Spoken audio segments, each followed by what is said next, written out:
Ya, Assalamualaikum warahmatullahi wabarakatuh. Salam sejahtera semuanya.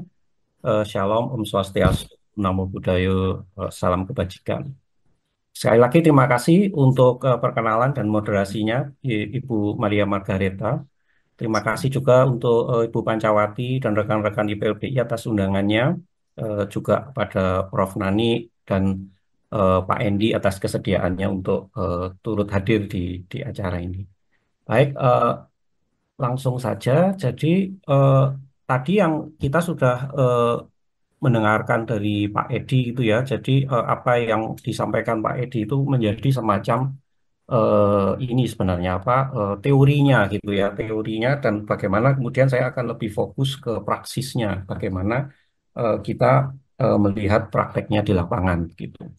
Nah, saya akan memulai dari kajian preseden ya, karena memang ini sudah pernah dilakukan sebelumnya tahun 2006. Jadi ada master plan dari judulnya The Revival of an Old Dutch City in this City ya. Ini diterbitkan tahun 2006, yang berarti dia dibuat menggunakan undang-undang yang lama, Undang-Undang Nomor 5 tahun 92. Jadi karena yang berikut undang-undang barunya baru tahun 2010.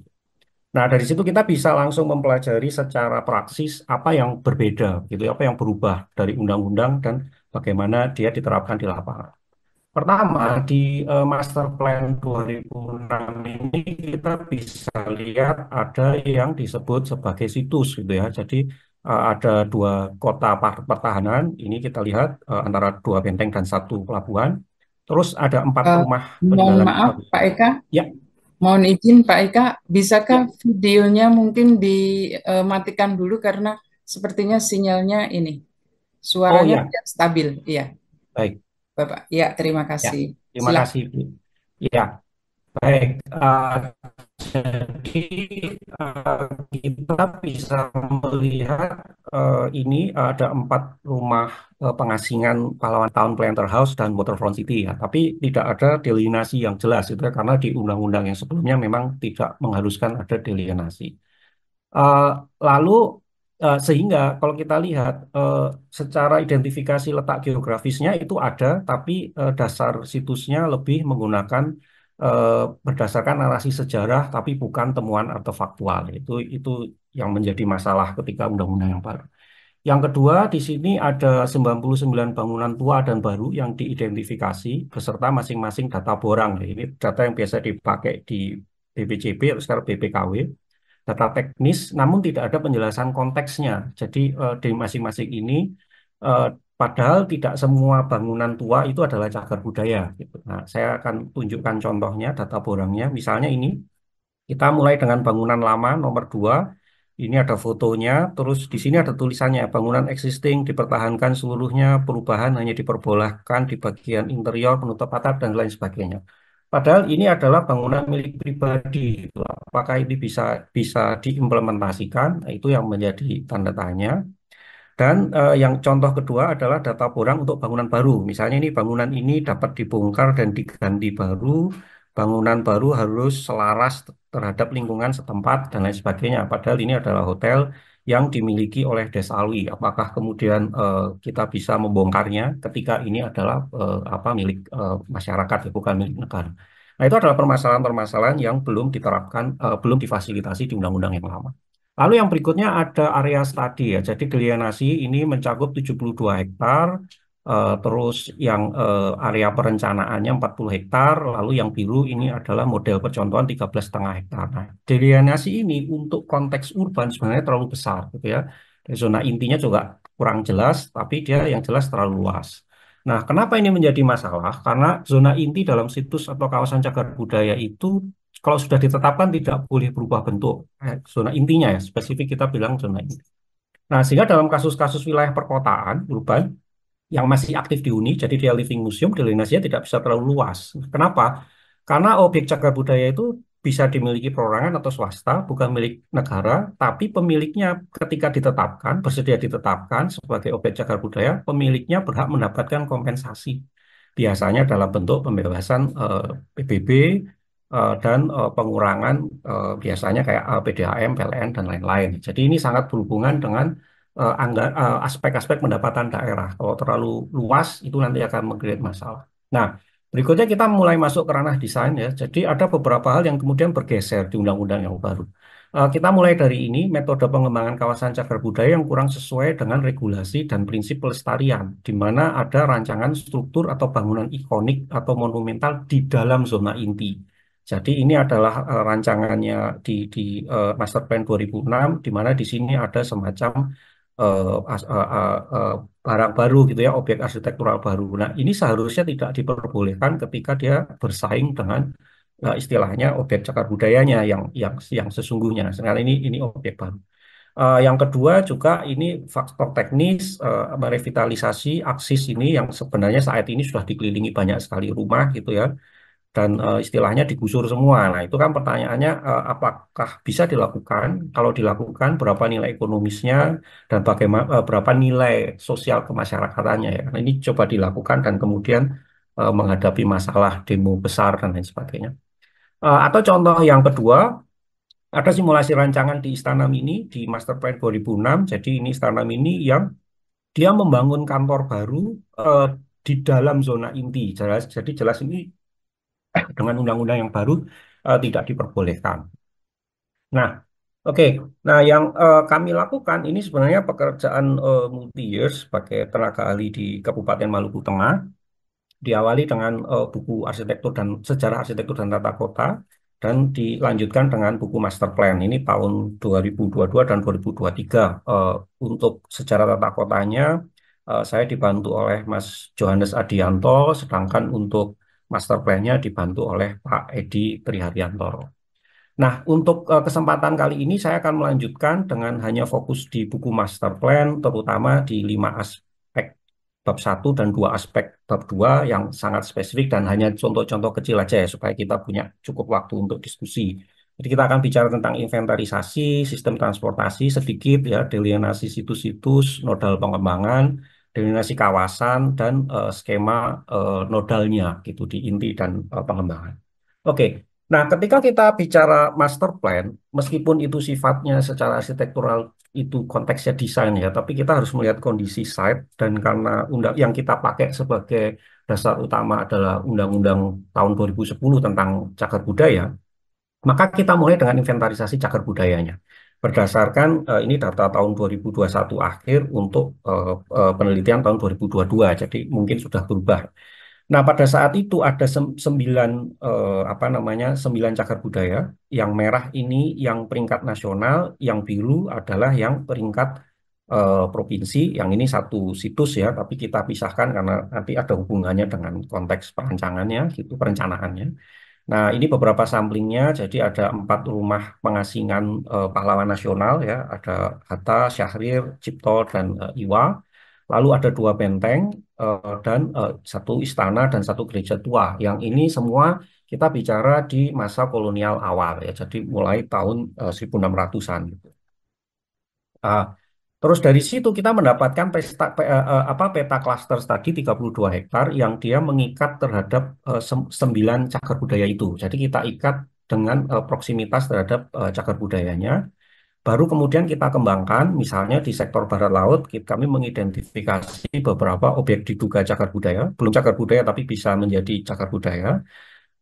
Dan kemudian ini beberapa contohnya, misalnya ini koridor utama, jelas terlihat bagaimana layak untuk kemudian ditetapkan sebagai cagar budaya.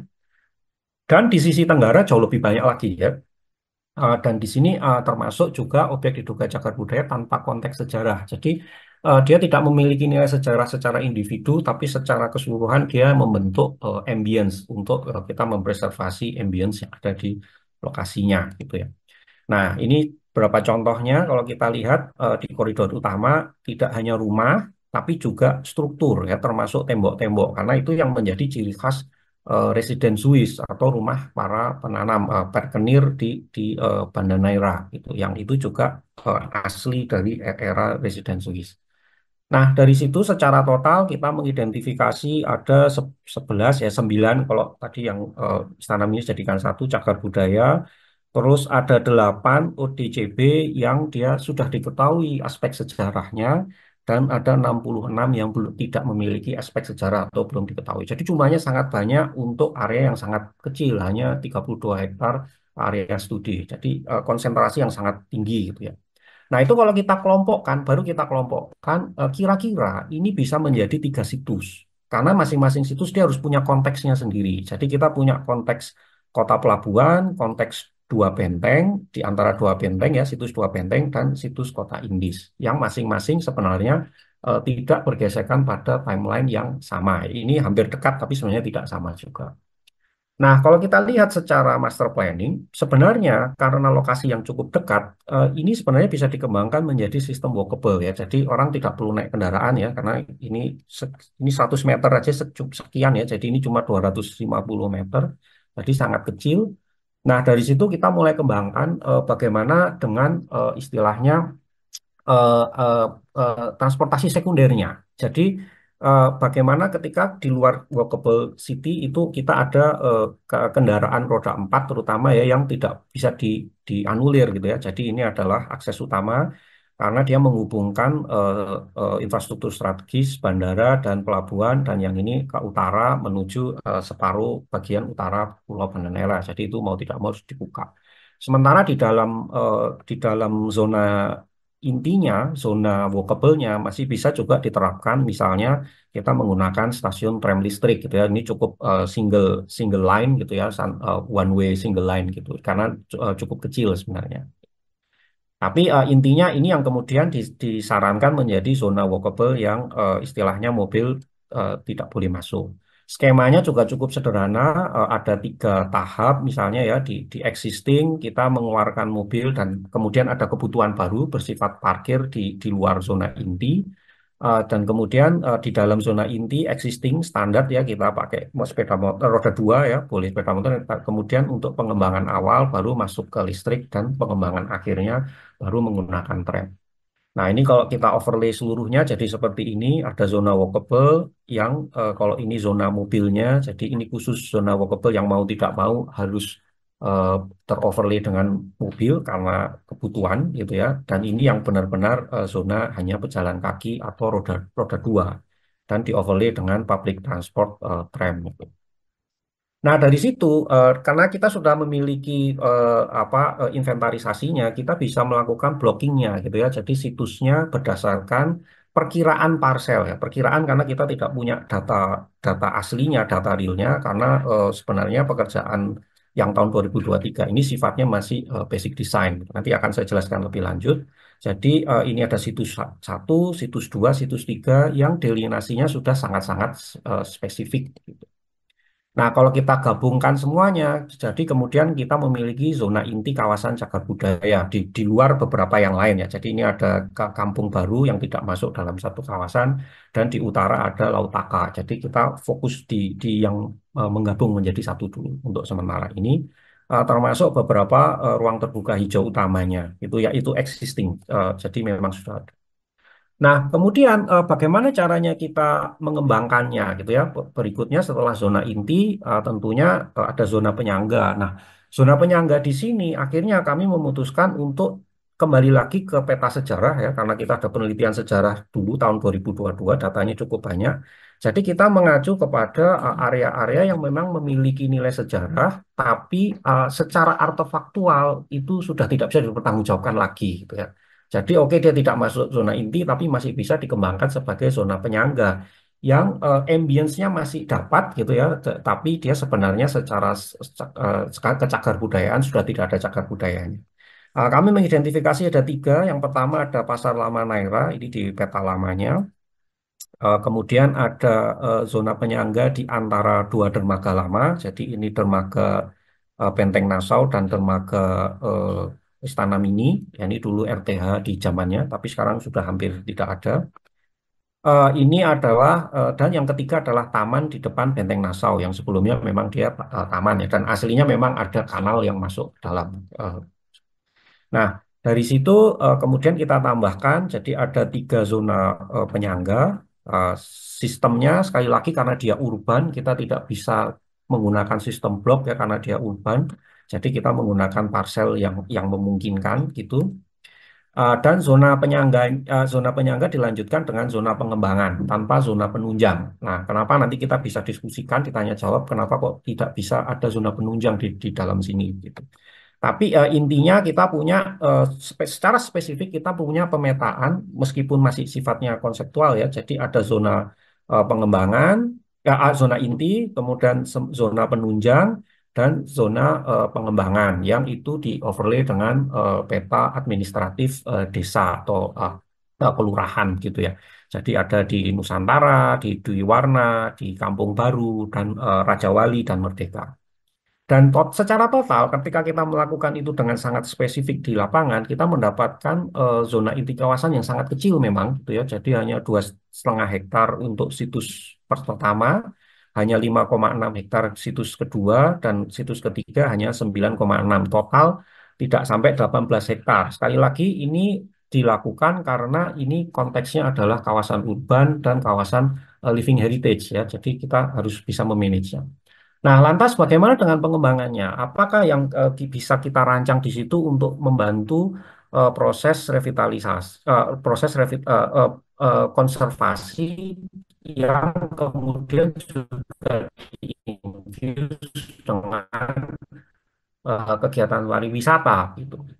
Nah, alih-alih unik yang sifatnya adalah multifungsi gitu ya, kami memutuskan untuk sebaliknya menyarankan atau mengusulkan perancangan 16 nodal, ada besar dan kecil ya, total ada 16, jadi itu kecil-kecil yang disebar ke seluruh wilayah ini dengan site yang sudah sangat-sangat spesifik dan dia mengunci di antara cagar budaya yang sudah ditetapkan. Jadi dia berpasangan dengan cagar budaya yang sudah ada.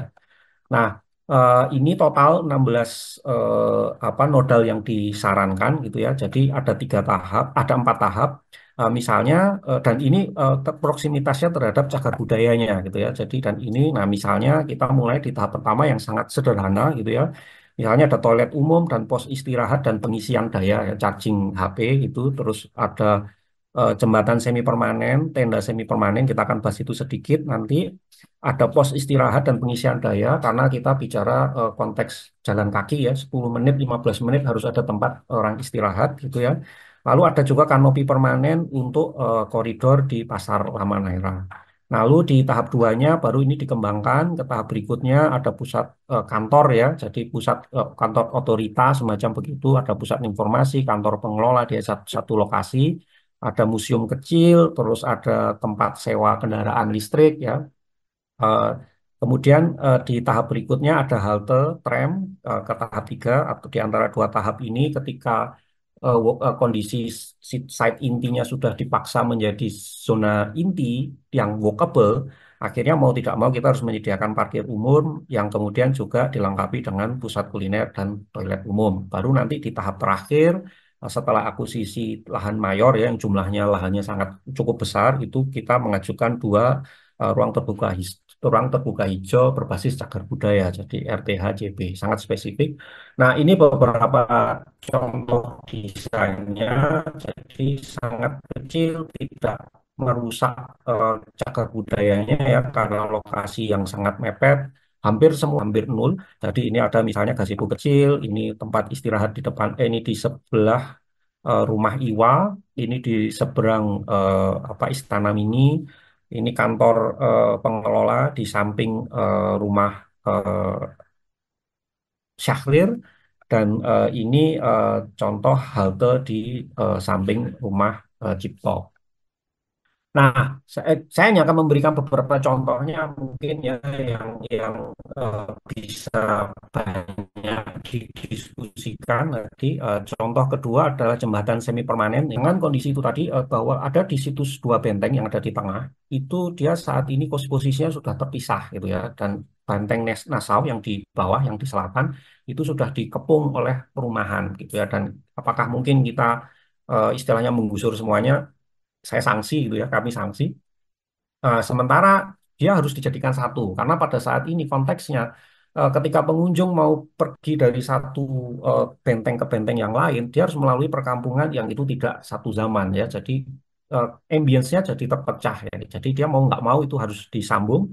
Nah, secara teknis ini bisa disambung dengan membangun dua jembatan semi permanen gitu ya. Jadi ini untuk naik ke atas dan ini untuk turun ke bawah. yang dia semi permanen ya bisa dibongkar untuk menghubungkan dua benteng ya. Ini benteng Nassau yang di selatan, yang di bawah dan benteng Belgika di utara. Nah, dengan kita melakukan studi yang studi khusus gitu ya, yang sudah spesifik gitu ya tentang metode pembangunan benteng Nassau gitu ya, ini dilakukan di tahun 2022. Kami mengidentifikasi bagaimana benteng itu dibangun dan dua dinding dan satu tanah urut struktur aslinya, sehingga kita bisa membangun semacam semacam melukai struktur aslinya. Kalau kita lihat ini strukturnya ada di tanahnya, bukan di dindingnya. Eh, Catatan lain adalah karena toh ini juga di benteng Nassau di dinding belakang atau dinding utara yang itu sebenarnya merupakan produk revitalisasi, bukan bukan benteng aslinya. Nah, ini rendernya kita bisa lihat bagaimana kemudian dari Belgika kita bisa nyambung langsung masuk ke Benteng Nassau tanpa harus melalui permukiman penduduk sehingga secara ambience, pengalaman ruang dan pengalaman master planningnya semua terjaga tetap dalam satu konteks suasana. Lalu ini yang berikutnya, penyangga berikutnya adalah di Pasar Naira. Bagaimana pariwisata, tentunya kita ingin di situ ada kegiatan ekonomi yang kalau bisa melibatkan masyarakat lokal. Nah, di situ sudah ada pasar yang jelas-jelas dia sejak peta tahun litografi tahun 1600 juga sudah disebutkan gitu ya. Jadi ini sudah lama, cuma bentuknya sudah modern. Nah, ini yang kemudian kita sarankan dengan atap kanopi permanen.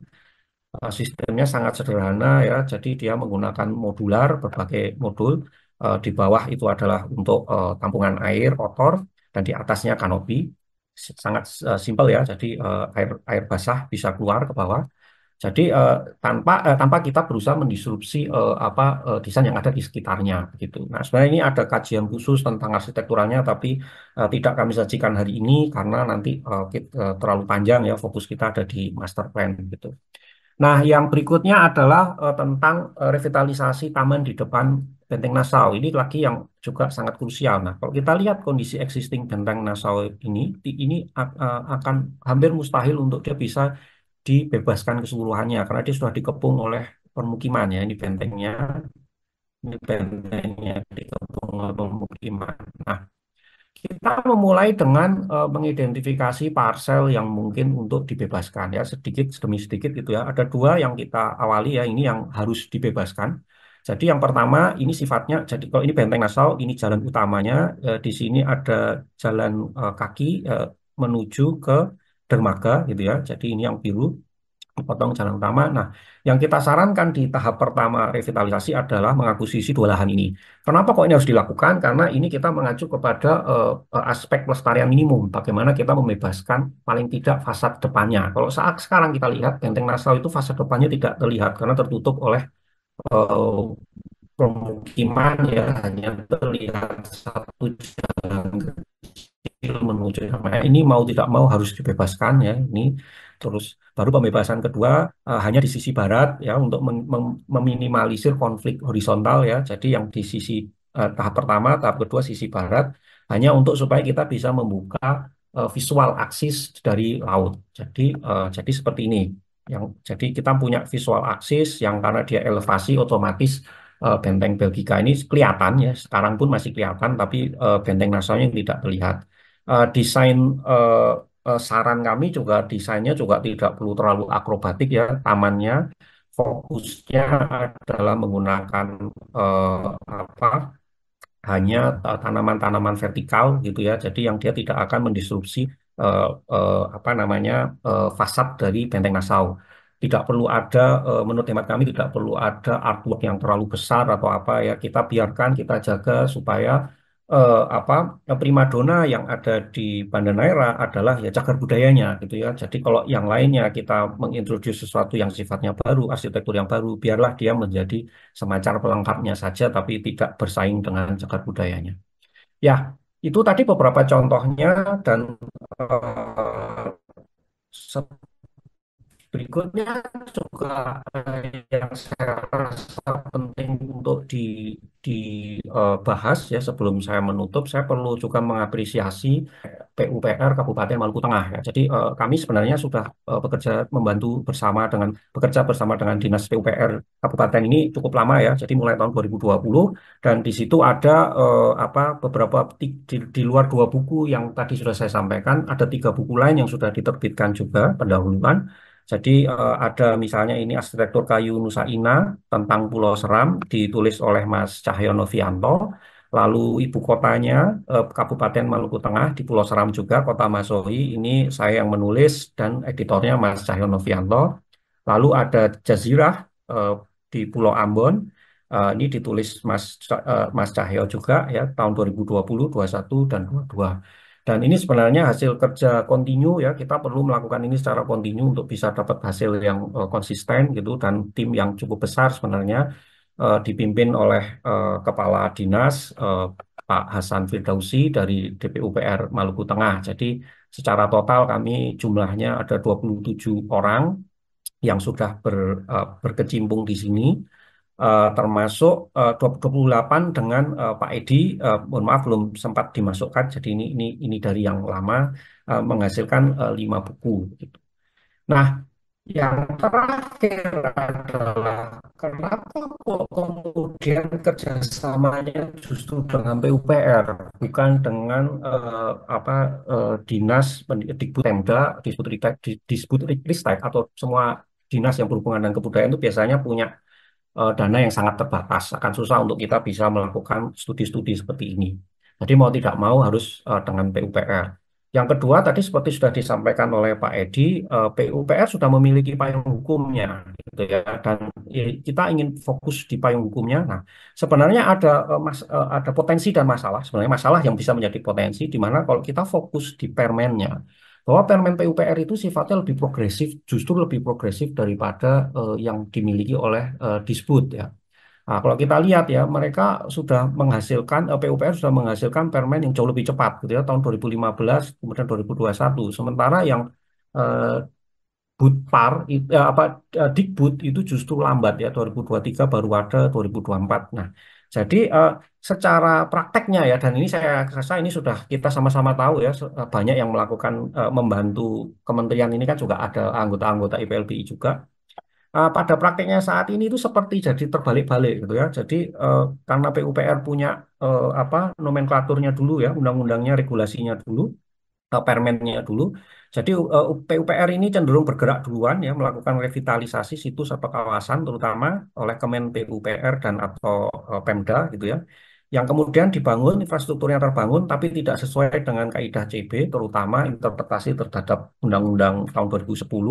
Baru kemudian Kemendikbudristek melalui TACP nasional atau provinsi kabupaten kota atau biasanya melalui satuan kerja ya kajian dampak CB itu melakukan kajian untuk perbaikan. Jadi bangunannya sudah jadi, baru kemudian diperbaiki, jadi kajian perbaikan infrastruktur. Baru kemudian PUPR mengajukan anggaran lagi untuk memperbaiki yang sudah dibangun. Ya.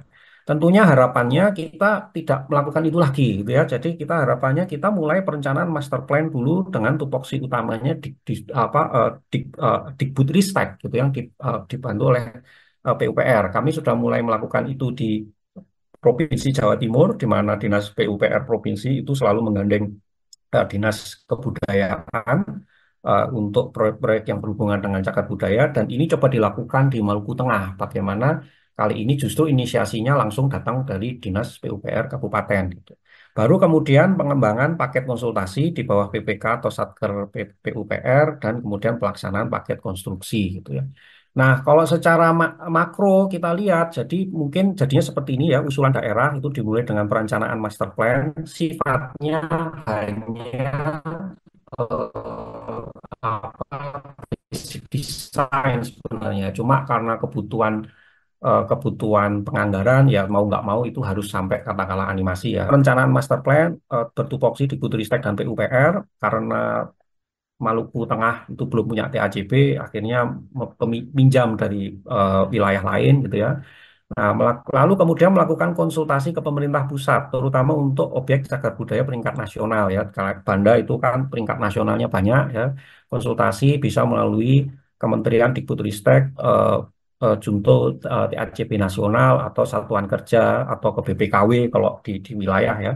Baru kemudian dia diturunkan dan dikembangkan menjadi master plan yang sesungguhnya atau white paper bahkan ya. Jadi ini mau tidak mau ada di ranahnya Bappenas yang kemudian bekerja di dua sisi, tupoksi investasi pembiayaan, pendalaman bisnis plan, investment plan oleh Kemenpar, Keminvest, Kemenq dengan segala agensinya, dan kemudian di sisi yang satunya yang sifatnya perencanaan teknis dan pembangunan untuk pelaksanaan melalui eh, Kemen PUPR. Baru kemudian ini dilaksanakan paket konstruksi di bawah Kemen PUPR. Tapi dari situ kita bisa lihat bagaimana sebenarnya kita perlu melakukan sebuah mulai menjalankan sebuah mekanisme yang dia tidak tumpang tindih gitu ya.